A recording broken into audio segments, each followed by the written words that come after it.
ça peut être aussi une force. Vous évoquez le Maroc et les équipes subsahariennes. On en parlera tout à l'heure avec le groupe F.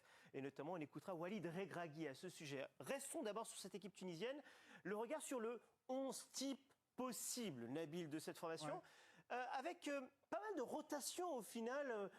Il y a des noms qu'on aurait pu voir, d'autres moins. Ça tourne pas mal, non? Ouais, bon, c'est comme pour tous les groupes, il y a 15-16 joueurs. Alors, leur force principale aujourd'hui, c'est quand même le double pivot. Je pense que Rafia sera plutôt un peu plus haut en milieu hybride, mais Skiri, Laïdouni, c'est vraiment du lourd. Skiri en Bundesliga, Laïdouni également en Bundesliga. C'est vraiment deux gros joueurs. Ensuite, vous avez une charnière centrale avec Taibi du côté de Lorient. Meria, lui, qui joue à l'Espérance. Après, ils mettent Abdi à gauche, mais ils peuvent mettre Maloul, qu'on voit avec le Ali du Caire, également pour jouer un peu plus haut. Devant, c'est là peut-être où ils sont un tout petit peu plus faibles, peut-être en termes de talent. Il manque un peu de percussion. Sliti peut rentrer. Il y a Elia Achouri qui peut ressembler à une des révélations de la compétition. Jouini a un petit temps d'avance. Il joue au stade tunisien. Et après, il y a le facteur X. On verra dans quel état il est.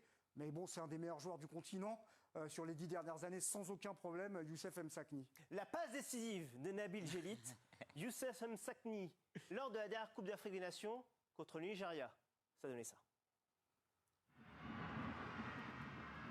Avec Msakni, une fois, deux fois, frappe de Msakni! La douce froide sur les Super Eagles!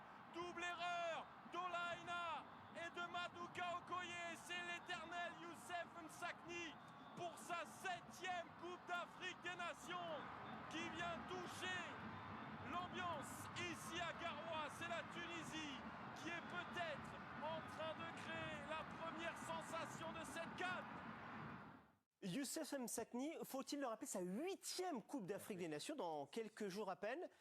Alain, je passe d'abord par vous parce que je sais que vous êtes très admiratif le concernant. Oui, je trouve que c'est un très bon joueur. Il est très très technique, voilà. Et je pense que c'est le leader technique de cette équipe. Et tout dépend de lui. Quand il est bien, la Tunisie est injouable. En fait, on pense peut-être tous la même chose, mais plus de la même manière, Serge. Aujourd'hui, vous pensez quoi? Qu'il est peut-être un poil trop âgé, tout simplement? Trop âgé, je ne sais pas, mais en tout cas, physiquement, il commence à montrer ses limites. C'est vrai qu'il a fait évoluer son jeu, déjà, on l'a vu lors de la dernière CAN. Ouais. Il ne pouvait plus forcément faire les courses à l'époque qui étaient très difficiles à suivre, parce que l'une de ses forces, c'était sa conduite de balle en percussion. C'était vraiment difficile, il allait très vite. Là, aujourd'hui, la vitesse, il ne l'a plus. Et lors de la dernière CAN, sincèrement, pour avoir suivi un petit peu les matchs de phase de poule et notamment le match contre le Nigeria, il n'a plus cette vivacité qui faisait sa différence. Il n'a plus le coup de rein. Alors, contre le Nigeria, la technique, ça ne se perd pas, même à 50 ans. Et des gestes géniaux. Un ballon. Voilà. Contre le Nigeria, il en a sorti un. Mais sur le reste de la compétition, je n'ai pas senti un joueur capable, physiquement en tout cas, d'aller plus loin. Donc là, on est 2 ans plus tard. Pour moi, ça risque d'être un peu limite. Mais Serge, je m'excuse, je pense que lors de la dernière Coupe d'Afrique, Msakni revenait de blessures. Oui, c'est vrai. C'est vrai.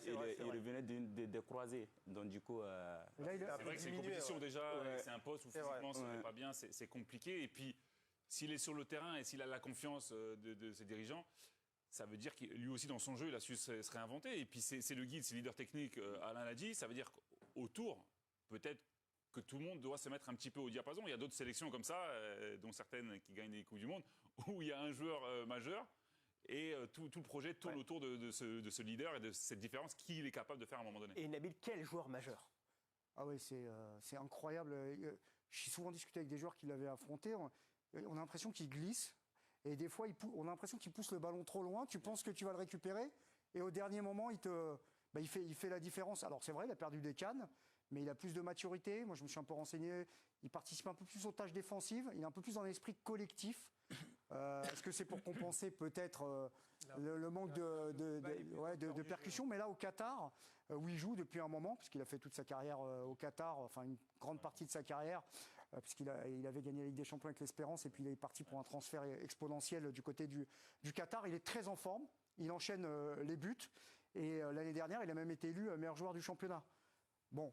Ok, c'est le championnat du Qatar, mais lui, il a la capacité de switcher dès qu'il passe en tournoi final en Afrique parce que c'est son continent et il le connaît parfaitement. Avec Al Arabi, effectivement, au Qatar. On va basculer toujours dans ce groupe E sur l'un des adversaires qui sera très attendu. Là, Cédric, il est concentré. D'accord, encore plus.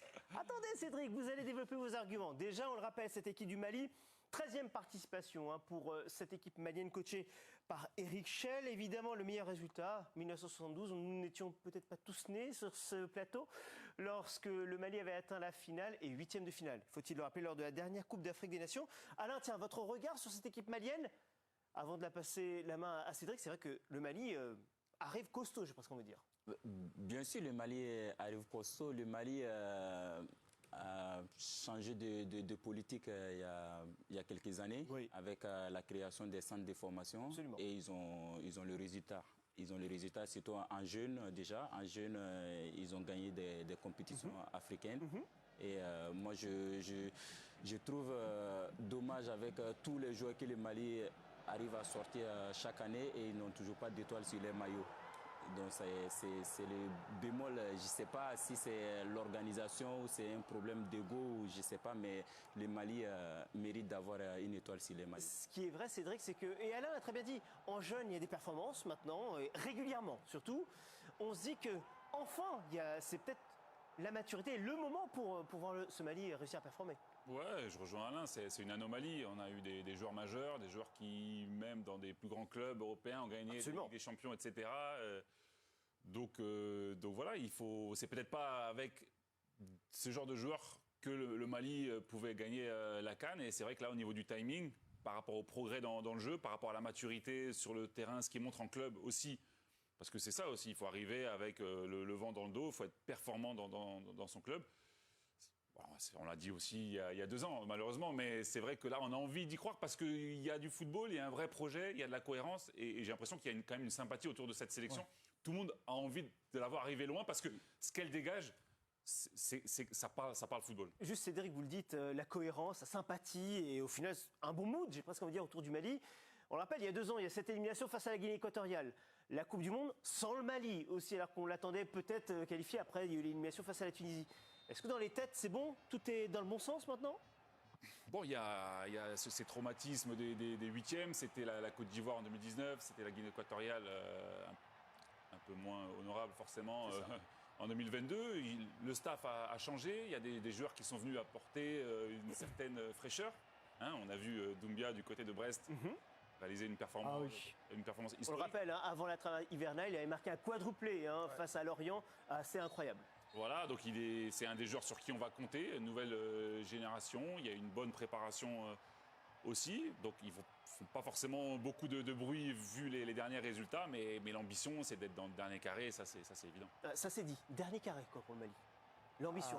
Sur le papier, c'est clairement une équipe qui peut être dans le dernier carré.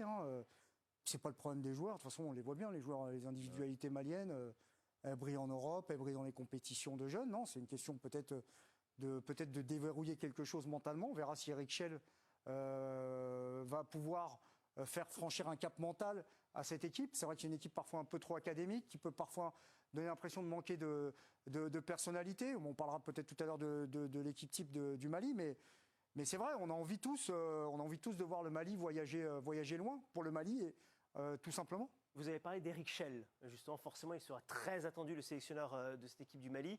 Et Eric Schell, avec ses discours simple, efficace, très clair. C'est un extrait d'une causerie de la part d'Eric Schell avec la caméra discrète de Baptiste Deveau. Vous allez le voir, ses discours, a priori, sont assez clairs auprès des joueurs. On peut mieux faire, on peut beaucoup mieux faire, en étant beaucoup plus compétiteur. Compétiteur, voilà. Putain, j'aime pas perdre. Ok, je veux toujours gagner, mais je vais encore plus loin. Putain, j'aime pas louper un ballon. J'aime pas louper un contrôle. J'aime bien quand je vais au but, que mon milieu de terrain mette un bon ballon. Ça, c'est le compétiteur. Je lâche rien. Je vais toujours chercher la victoire. Chaque touche, chaque coup de pied arrêté, je peux aller chercher la victoire là-dessus. Stage au mois d'octobre, faut-il le rappeler, avec notre caméra sur place. Cédric. Ouais, en fait, c'est l'exigence, je pense, qui nous a manqué. Alors, ça ça fait longtemps qu'on a des bonnes générations, mais c'est vrai que parfois, peut-être qu'il n'y avait pas des staffs assez durs, assez exigeants. Et l'exigence, comme il a dit le coach, c'est chaque passe, chaque contrôle. C'est une exigence que parfois les joueurs ont en club, mais qu'il n'y avait pas forcément en sélection. Parce que quand on est talentueux et qu'on a le football, quand on respecte le football, parfois, on se relâche un peu, il y a le plaisir. Mais il a tout dit là. Il faut être dur avec soi-même. Juste pardon, je rebondis juste sur un mot pour nos abonnés. Ça veut dire quoi? Quand la rigueur n'amène pas le plaisir, on ne peut pas lier les deux? Non, c'est-à-dire qu'il ne faut pas perdre de vue l'objectif. C'est-à-dire que le football, c'est un sport extraordinaire où on prend beaucoup de plaisir tout le temps. Mais parfois, le très très haut niveau, si on veut gagner des titres, eh ben, il faut peut-être un peu moins se regarder jouer et aller à l'efficacité. Et c'est l'exigence du coach. Ça, je vous ai interrompu. Non, j'allais dire pour on va dire résumer un petit peu ce que le coach il disait. Clairement, là, il parle d'un esprit de vaincre. Oui. C'est ce qui manque au Mali. Quand on a vu lors les 2 dernières CAN, moi déjà à la CAN 2019. Franchement, moi, j'ai été émerveillé en phase de poule. Oui, par le jeu. Par le jeu proposé par le Mali. En plus, il y avait une variété incroyable parce que ça pouvait combiner, ça frappait de loin. Ils ont marqué 1 ou 2 buts en dehors de la surface. Ça centrait. Moi, franchement, j'étais émerveillé. Et d'un coup, ils se sont fait stopper. La dernière CAN, même chose. En phase de poule, c'était plutôt pas mal. Mais on sentait qu'il n'y avait pas cet esprit de vaincre, comme l'a dit Cédric à un moment donné, ou même Alain l'a dit. En jeune, ils sont très bons parce qu'en jeune, on n'est pas méchant encore.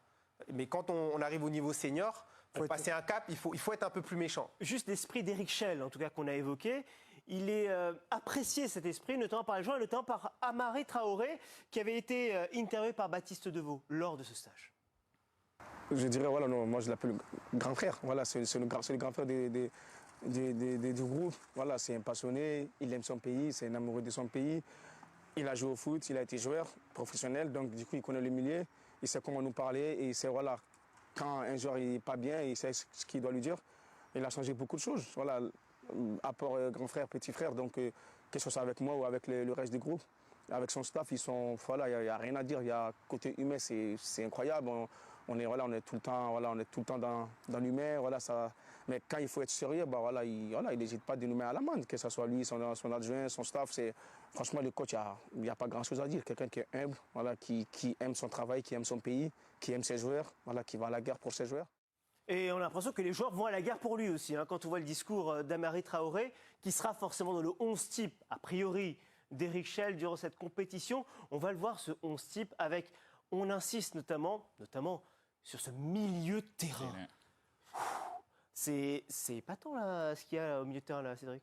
Ouais, c'est un secteur où on a toujours eu des super joueurs. Ouais. Parfois, ça manquait peut-être de complémentarité. Et puis, il y en a d'autres qui sont pas arrivants, qui vont peut-être pas commencer. Mais là, c'est du super joueur qui cadre dans son club aussi, que ce soit en Première Ligue ou en Ligue 1. Enfin, c'est aussi ça. Mais c'est ce que je disais avant. En fait, il faut être performant dans son club pour arriver en pleine confiance, avoir ses moyens physiques. Parce qu'au milieu de terrain, il faut des jambes, il faut des cannes. Ouais. Surtout si on avance loin dans la compétition. Et c'est pas les seuls joueurs qui peuvent jouer. Donc, ce milieu de terrain, c'est une certitude qu'on a dans le jeu à quelques jours du début de la compétition. C'est vraiment, je pense, pas loin de l'équilibre. Il y a peut-être Kouyaté aussi dans l'axe à la place de Fofana. Il y a quand même 15-16 joueurs qui sont susceptibles de commencer titulaires. Donc, c'est plutôt une force. Cédric, moi, j'ai un pansement au cœur. Je pense que, franchement, Doucouré mérite de revenir dans cette sélection. Vu ce qu'il montre avec Everton, je pense qu'il peut apporter un plus à cette équipe. Bon là, c'est sûr qu'on a eu, les choix ont été faits. Après, c'est surtout lui, a priori. C'est Abdoulaye Doucouré. Non, mais là, on est à peine une semaine du début de la compétition. Voilà. C'est vrai qu'il y a des choix qui ont été faits. Lui-même, il n'a pas donné les signaux pour venir. Donc, je pense que là, l'heure maintenant est surtout à regarder vers l'avant, vers l'avenir. Il y a plein de joueurs qui auraient pu venir. Après, c'est des choix. Tous les choix se respectent. Et puis, c'est un secteur où il y a tellement de joueurs. Pour moi, honnêtement, j'y ai pensé surtout en début de saison parce que Doucouré a marqué beaucoup de buts avec Everton. Donc, ça aurait pu être un joueur important. Mais je pense que le train est passé pour lui et pour nous. Et là, quand on voit cette équipe, cette composition, moi, je suis plutôt fier. Allez-y, j'allais dire, il manque El Bilal Touré. Qui est blessé. Connaît aussi. Parce que il était très bien, vraiment très bien en début de saison. C'est vraiment dommage. sa grosse blessure. Mais non, mais ils vont marquer des buts, le Mali. Il y aura du dépassement de fonction, les milieux de terrain. Mais justement, parce que les buts aussi, ils ont été marqués lors des éliminatoires. On va le rappeler, Nabil. Il y a eu un nombre de buts important, 16 buts marqués, 2 buts en moyenne par match. Oui, au final, même sans certains des joueurs, les buts, ils sont là, en fait. Hein. Attends, mais quand les joueurs sur les côtés, ils ont le droit de marquer des buts, quoi. Il n'y a pas que le numéro 9. C'est ce qu'il a fait des fois à la dernière CAN. C'est vrai qu'il y avait Djenepo qui était un petit peu en dessous.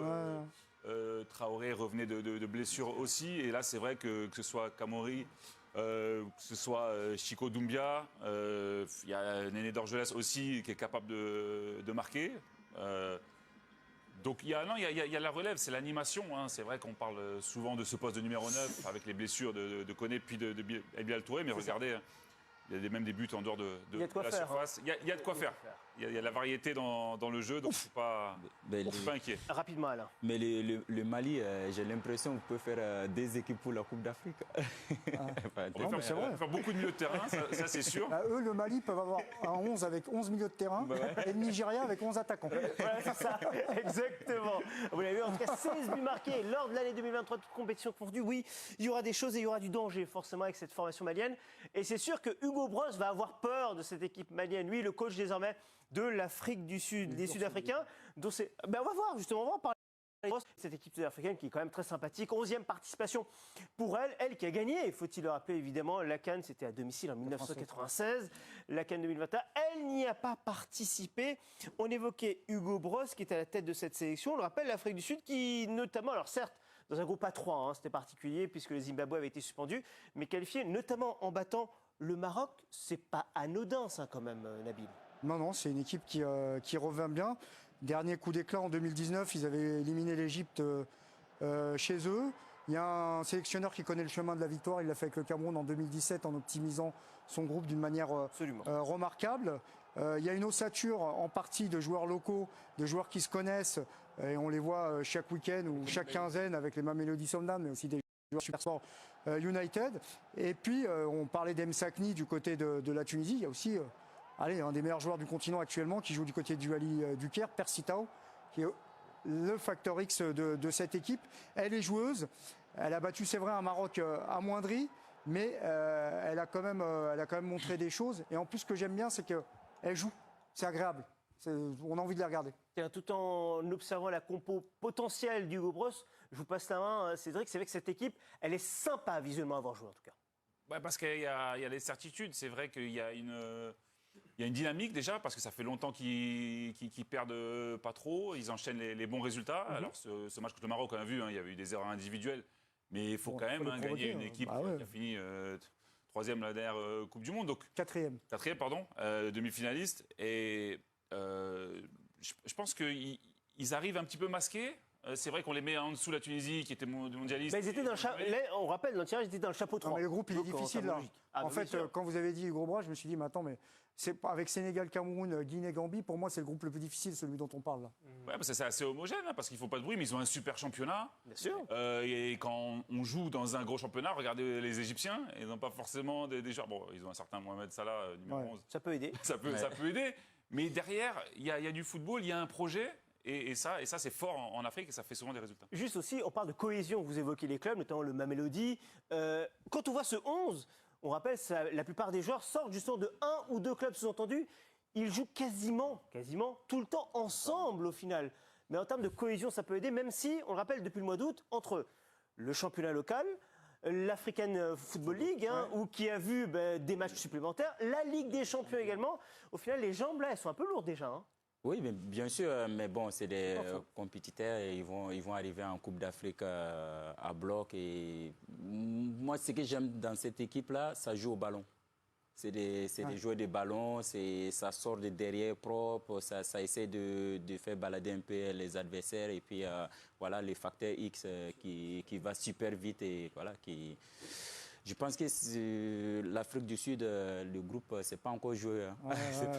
Vous en parlez de ce facteur X. On va se poser, d'ailleurs, juste on le rappelle encore une fois, les 2 premiers de chaque groupe qualifiés pour le tour suivant, les 8e, plus les 4 meilleurs 3e. Donc forcément, être 3e peut aussi vous permettre d'être qualifié. Percy Tau, c'est le facteur X évoqué par Alain ou par Nabil. C'est vrai qu'il est un ton au-dessus, je veux dire, il est un cran au-dessus pour le coup. Oui, totalement. De toute façon, on l'a vu la saison dernière sur les compétitions africaines. Cette saison, il a repris. Alors, il n'est pas encore au top niveau comme la saison passée, mais c'est lui, avec son club, qui fait les différences techniquement. Et puis, il s'est réinventé aussi. On parle des joueurs. On a parlé de Msakni tout à l'heure. Percy Tau, il est un peu dans la même lignée. Il a plus ses jambes de 20 ans, mais un joueur qui joue un peu plus dans le collectif, qui rentre un peu plus au milieu, qui organise un peu plus le jeu, et qui distribue, qui sait marquer, qui sait faire des différences, et qui joue juste surtout, qui tactiquement, le fait aussi qu'il ait joué dans des championnats européens, il a énormément appris, mais clairement, c'est un joueur sur qui il faudra compter et qui va beaucoup apporter à cette équipe sud-africaine. C'est vrai qu'il aura les responsabilités, Percy Tau, pour le coup. Oui, et puis cette équipe sud-africaine, elle doit quand même revenir à un moment à haut niveau et à se montrer. C'est quand même un grand pays d'Afrique. Alors certes, c'est pas forcément que le sport numéro 1 là-bas, mais il y a quand même un potentiel fantastique. Il y a quand même un championnat professionnel de très bon niveau. Totalement. Il y a un moment, il faut quand même aussi revenir un peu sur le devant de la scène. Ça fait très longtemps. En 2019, ok, ils ont sorti l'Égypte, mais derrière, ils se sont fait éliminer. Mais depuis leur Coupe du Monde en 2010, on ne les a pas trop vus non plus. Et pour moi, dans cette poule, c'est plus qu'un arbitre, l'Afrique du Sud. Ah oui, surtout quand on a un coach comme Hugo Bross, où on se dit que vous avez juste un gars qui a gagné déjà la Coupe d'Afrique des Nations. Et ça, Cédric, ça change tout forcément de la perception des Sud-Africains. Déjà dans le discours, dans l'ambition qui peut naître dans le groupe. Et puis la différence, c'est vrai qu'ils ont beaucoup joué depuis le début de saison. On parlait de cette donne physique. Mais c'est aussi quand on joue sur le continent et les championnats sont un peu plus adaptés aussi à la Coupe d'Afrique. Alors qu'en Europe, souvent jusqu'au dernier moment avant de rejoindre les sélections, ils sont encore en train de jouer. Là, tout est fait pour que la sélection, elle soit bien physiquement, bien mentalement. Et ça, Hugo Bross le sait très bien. Et puis je parlais avant de dynamique. Les joueurs sont hyper disciplinés. Et dans les chemins de passe, tout ça, ils vont réciter leur football. Et il faut toujours un joueur un petit peu au-dessus, parce que tu peux avoir que de la discipline. Il y en a d'autres, il n'y a pas que Percy Tau, mais il y a du talent, mais surtout de l'organisation et de l'ambition avec le sélectionneur. Hugo Bross,